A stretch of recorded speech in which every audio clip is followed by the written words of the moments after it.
Hello friends, welcome to my channel. দেশ এবং দেশের বাইরে থেকে যারা আজকে আমার ভিডিওটি কন্টিনিউ করেছেন প্রত্যেককেই gardener tips with Kamal YouTube চ্যানেলে স্বাগতম। আমরা শীতের সময় বিভিন্ন গাছের ডাল প্রুন বা কাটাই ছাঁটাই করি। এই প্রুন বা কাটাই ছাঁটাই করার পরবর্তীতে আমরা বেশিরভাগ ছাদ বাগানে এই ডালগুলো কিন্তু ফেলে দিই। কিন্তু যারা অভিজ্ঞ ছাদ বাগানি আছেন বা বর্তমান যারা নবপ্রজন্মের ছাদ বাগানি আছেন তারা বিভিন্নভাবে কিন্তু এই ডাল থেকে চারা তৈরির প্রসেস কিন্তু শুরু করে দেয়। ঠিক তেমনই আজকের ভিডিওর আলোচনার বিষয়বস্তু হলো, কয়েকদিন আগে আমি প্রুন করেছি একটি অ্যাপেল গাছ। সেই অ্যাপেল গাছের ডালগুলো কিভাবে আমি রোপণ করেছি বা রোপণ করার জন্য কি মিডিয়া ব্যবহার করেছি, কি প্রসেস ব্যবহার করেছি, আসুন তাই নিয়ে থাকছে আজকের ছোট্ট একটি প্রতিবেদন।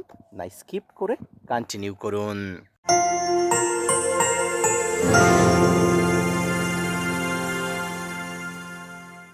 প্রিয় দর্শক এবং শ্রোতা বন্ধুগণ, দেশ এবং দেশের বাইরে থেকে যে যেখান থেকে আমার ভিডিওটি কন্টিনিউ করেছে প্রত্যেককে আমার নমস্কার, সালাম এবং আদাব নেবেন।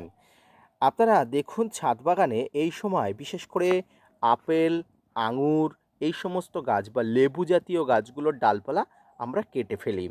কয়েকদিন আগেও আমি একটি পর্যাপ্ত হরিমোহন 99 গাছ অর্থাৎ HRM 99 অ্যাপেল গাছ প্রুন বা কাটাই ছাঁটাই করেছি। কারণ আপেল গাছের প্রুন বা কাটাই ছাঁটাই কিন্তু এই সময় করতে হয়। আর প্রুন বা কাটাই ছাঁটাই করার পরবর্তীতে আমি যে ডালগুলো পেয়েছি তার মধ্যে পরিণত যে ডালগুলো আছে সেই পরিণত ডালগুলো কিন্তু আমি সিলেক্ট করে নিয়েছিলাম। ডালগুলোকে খুব ভালোভাবে পাতা ঝরিয়ে সিলেক্ট করার পরে সেখানে 10 থেকে 15 মিনিট ফাঙ্গিসাইডের মধ্যে ডুবিয়ে রেখে পুরো ডালটাকে সংশোধন করে অর্থাৎ শোধন করে আমি ডালগুলো কিন্তু রেখে দিয়েছিলাম। রেখে দেওয়ার পরবর্তীতে ডালগুলো যদি আমরা রোপণ করতে চাই তাহলে কিন্তু আমাদের কিছু মিডিয়া নিতে হবে বা মিডিয়ার পরিবর্তে কিন্তু স্যান্ডও ব্যবহার করা যায়। দেখুন, আমি কিন্তু এখানে মিডিয়ার পরিবর্তে কিন্তু স্যান্ড দিয়ে ব্যবহার করেছি। এই যে ডালগুলো, এই ডালগুলো রোপণ করার জন্য আপনাকে আরও কিছু উপাদান লাগবে। এই উপাদানের মধ্যে অন্যতম হলো হাইড্রোজেন পারঅক্সাইড, একটা ভালো মানের ফাঙ্গিসাইড এবং রুট হরমোন। এই তিনটে কি করতে হবে, প্রথমে ডালগুলো আপনি ছোট ছোট করে কেটে নেবেন যেমনটা দেখছেন। এই ডালগুলোকে কেটে নিয়ে 1 লিটার বা 500 গ্রাম জলে 10 ml হাইড্রোজেন পারঅক্সাইড নেবেন, সেই জলের মধ্যে গুলে দেবেন। এবারে এই যে ডালগুলো অর্থাৎ এই যে ছোট ছোট যে ডালগুলো আপনারা দেখছেন, এই ছোট ছোট ডালগুলোকে হাইড্রোজেন পারঅক্সাইডের জলে 10 মিনিট করে উপর দিকে এবং নিচের দিকে কিন্তু ডুবিয়ে রাখবেন এবং পারলে কিন্তু স্প্রেয়ারে করে সমগ্র ডালটাতে কিন্তু ভালো করে স্প্রে করে দেবেন। হাইড্রোজেন পারঅক্সাইড কেন দিতে হবে? বিভিন্ন ধরনের ফাঙ্গাল সমস্যা, গাছের বিভিন্ন ধরনের ডালপালাতে সমস্যা থাকলে একদম শোধন হয়ে যাবে কিন্তু এই সমস্যাটি। এরপরে আপনাকে নিতে হবে ব্লাইটক্স বা বিভিন্ন ধরনের ফাঙ্গিসাইডের মধ্যে যে কোনো একটি ফাঙ্গিসাইড। ফাঙ্গিসাইডটা নেওয়ার পরে এই ফাঙ্গিসাইডগুলো কিন্তু পরবর্তীতে কাজে লাগবে, একটু পরে সেটা বলছি। আপনি এক ভালো মিডিয়া নেবেন। ভালো মিডিয়া বলতে আপনি এইভাবে ছোট ছোট পলিথিন বা কেরিতে এই যে কেরিতে যে বালি ভরে রাখা হয়েছে আপনারা দেখতে পাচ্ছেন, এখানে কিন্তু এইভাবে বালি ভরে রাখবেন বা বালির পরিবর্তে কিন্তু আপনি মাটিও ভরে রাখতে পারেন। যেহেতু আমি আমার সব গাছগুলোতে বালির উপর দিয়েই তৈরি করি, তাই আপনাদেরকে বালির উপর দিয়েই দেখাচ্ছি। তো বালিগুলো নেবেন। বালিগুলো যখন নেবেন বালিগুলোকেও একটু শোধন করে নেওয়া প্রয়োজন। প্রথমে বালিগুলোকে ভালো করে ধুয়ে নেবেন, তারপরে যে পাত্র দেবেন সেই পাত্রের মধ্যে নেবেন এবং ওই যে হাইড্রোজেন পারঅক্সাইডগুলো জল আমি বললাম, ওই জলটাও কিন্তু একবার বালির মধ্যে দিয়ে দেবেন যাতে করে বালির ভিতরের কোনো সমস্যা থাকলে সেগুলো বাইরে বেরিয়ে আসে। পারলে যদি হাইড্রোজেন পারঅক্সাইড না থাকে ফাঙ্গিসাইডগুলোর জলও কিন্তু আপনাকে দিতেই হবে, এটা কিন্তু মনে রাখবেন। এবারে এই যে বালি, এই বালিগুলো দেখছেন, এই বালিগুলোতে কিন্তু সরাসরি গাছগুলোকে এভাবে পুঁতবেন না। কি করবেন, আপনি এইভাবে আঙুল দিয়ে চেপে বা যে কোনো একটা শক্ত দিয়ে চেপে এইভাবে গর্ত করবেন। আপনি আঙুল দিয়ে পারলে করবেন বা কোনো দণ্ড দিয়ে পারলে করবেন। করার পরে এই যে গাছের গোড়ার দিকে অর্থাৎ এই যে কাটা ডালের যে গোড়া দিকে, এই গোড়ার দিকটা একবার যে রুট হরমোন আমি বলেছি, ওই রুট হরমোন নেওয়ার কথা বলেছি, ডাস্ট একদম সাদা কালারের সে রুট হরমোন, এটা কিন্তু এটাতে গোড়াটা কিন্তু একবার ডুবিয়ে নেবেন, সঙ্গে আর একবার ডুবিয়ে নেবেন ফাঙ্গিসাইডে।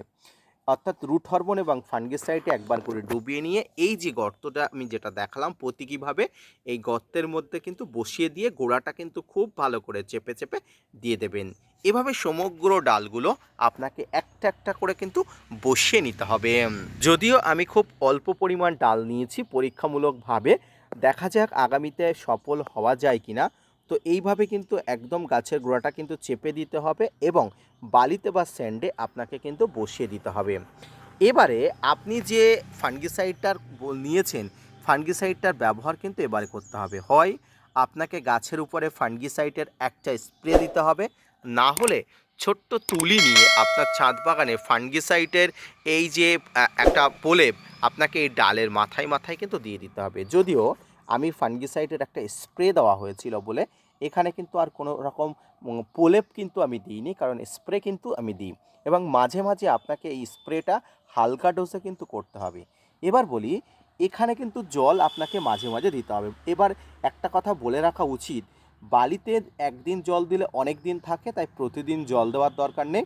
আপনি প্রায় 2-4 দিন 5 দিন বাদে বাদে কিন্তু দেখবেন বাড়িতে জল দেওয়া যায় কিনা। এবং এক্ষেত্রে একটা কথা বলে রাখি, আপনি এই যে গাছেরটা এই যে ডালটি রোপণ করলেন, এটি সরাসরি সূর্যের আলোর মধ্যে না রেখে একটু সেমি শেডে অর্থাৎ ছায়াযুক্ত জায়গাতে রাখলে সবচেয়ে ভালো হয়। কারণ এই সেমি শেডে প্রথমত গাছের ডালগুলো কাটা পড়েছে, আবার প্রখর সূর্যের আলো পড়লে শুকিয়ে গিয়ে এই ডালগুলো নষ্ট হয়ে যাবার সম্ভাবনা থেকে যায়। তাই কিন্তু এখানে সেমি শেডে রাখার কিন্তু অত্যন্ত গুরুত্বপূর্ণ দরকার রয়েছে।